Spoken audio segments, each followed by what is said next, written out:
ये कहानी एक छोटी बच्ची की है जिसे सालों से बस एक चीज की तलाश है, मुक्ति। रीवा एक नई प्रोजेक्ट पर काम करने एक छोटे से पहाड़ी कस्बे में आती है। उसे एक 50 साल पुराना गेस्ट हाउस रेनोवेट करना होता है। गेस्ट हाउस का मालिक मिस्टर सक्सेना एक ही बात बार बार दोहराता है, पूरे गेस्ट हाउस को जैसे चाहो वैसा बना दो, पर कमरा नंबर 203 को मत छेड़ना। रीवा हंसती है, सोचती है ये कोई डराने की कोशिश है। रीवा रात को 203 नंबर के कमरे के सामने रुकती है। भीतर से ठंडी हवा बाहर आती है। वो जैसे ही कमरे में कदम रखती है, एक पुरानी झूले वाली कुर्सी खुद ब खुद हिलने लगती है, शायद हवा की वजह से। रीवा उस बात को नजरअंदाज करती है और फिर अपने कमरे में जाकर सो जाती है। रात होती है, रीवा सो जाती है। उसके थोड़ी देर बाद दरवाजे अपने आप खुलने बंद होने लगते हैं। शीशे में एक छोटी लड़की की परछाई झलकती है। कमरे की दीवार पर लाल शाही से कुछ लिखा हुआ नजर आता है। क्या तुम मेरी मम्मी बनोगी? रीवा घबरा जाती है। वो सोचती है कि शायद थकावट और नींद की वजह से उसका भ्रम है, और वो फिर से सो जाती है।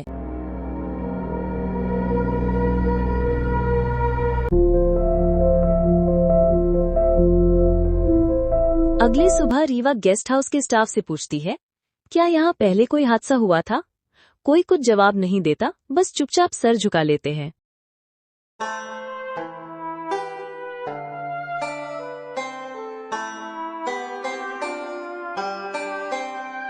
थोड़ी देर बाद रीवा गांव में घूमने जाती है। गांव के बाहर उसकी मुलाकात एक बूढ़ी औरत से हो जाती है। रीवा हैरानी से पूछती है, मां जी, क्या आप इस घर के बारे में कुछ जानती हैं? 10 साल पहले एक औरत अपनी छोटी बच्ची के साथ यहाँ रुकी थी। एक रात आग लग गई। माँ बच गई, पर बेटी अंदर जलकर मर गई। लेकिन उसकी चीखें किसी को सुनाई नहीं दी।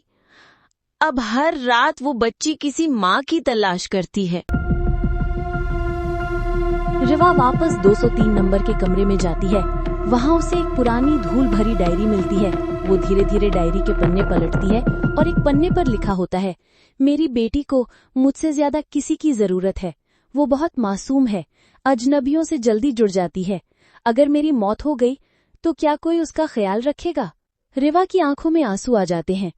अब उसे डर नहीं लग रहा। रात हो जाती है। रीवा डायरी की बातों को सोचते सोचते बिस्तर पर लेट जाती है।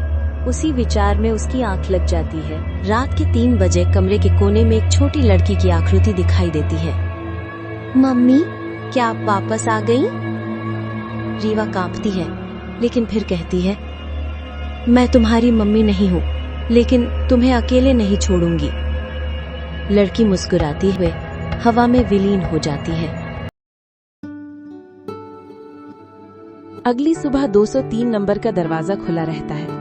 कोई डर नहीं, कोई आवाज नहीं। दीवार पर अब लिखा होता है, धन्यवाद। रीवा मुस्कुराती है।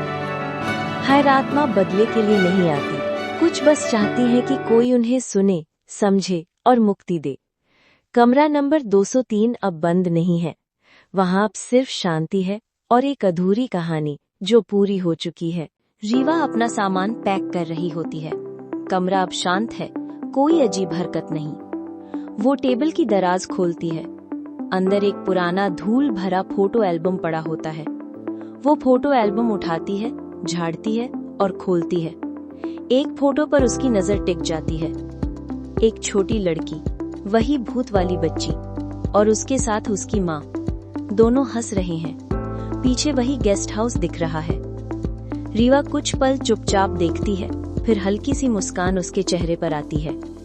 रीवा, धीरे से, अब तुम अकेली नहीं हो। वो फोटो एल्बम को उठाकर गेस्ट हाउस के पीछे एक पुराने पेड़ के पास जाती है। नीचे एक छोटा सा साफ जगह देखती है। रीवा फोटो एल्बम को वहां रखती है। वो मुड़ती है, एक आखिरी बार गेस्ट हाउस को देखती है, फिर चुपचाप वहां से चली जाती है। कुछ कहानियां डर नहीं, सुकून देती हैं। कुछ आत्माएं बस अपना आखिरी अलविदा कहने आती हैं।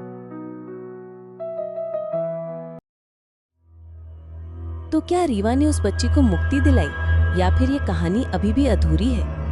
क्या ये अंत था या एक नई शुरुआत?